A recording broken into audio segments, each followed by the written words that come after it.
To examine the legs, the patient should be lying down and draped so that the genitalia are covered, but the legs are fully exposed. Inspect both legs from the groin to the toes, noting symmetry in size, shape, and color.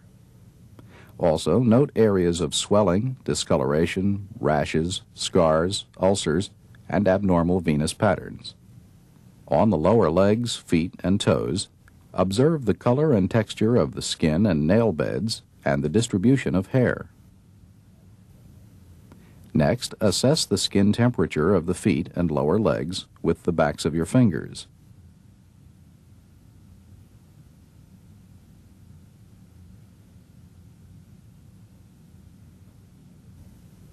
If you notice unusual coolness or temperature differences, check further up the legs. Next, palpate the femoral pulse by placing your fingers midway between the anterior superior iliac spine and the symphysis pubis, and pressing deeply below the inguinal ligament. Just medial to the femoral pulse, palpate for tenderness of the femoral vein. Then, palpate the superficial inguinal nodes, including the vertical group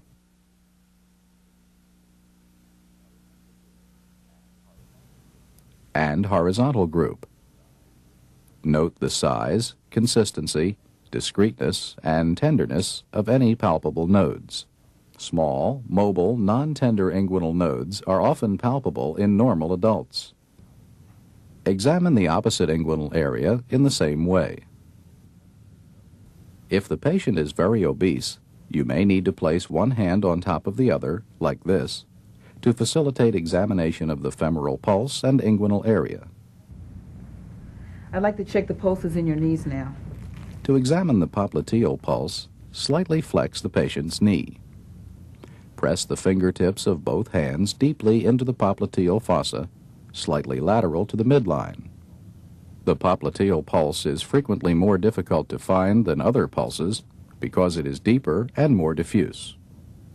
Compare this pulse with the popliteal pulse on the other side. If the popliteal pulse is difficult to find, try this approach. With the patient prone, flex his knee to 90 degrees. Let his lower leg relax against your shoulder or upper arm, and press your thumbs deeply into the popliteal fossa. Next, assess the dorsalis pedis pulse by palpating the dorsum of the foot, just lateral to the extensor tendon of the big toe. If you cannot feel a pulse, move laterally.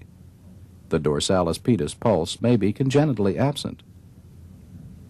Check the posterior tibial pulse by curving your fingers behind and slightly below the medial malleolus of the ankle. Then feel for both of these pulses on the other foot.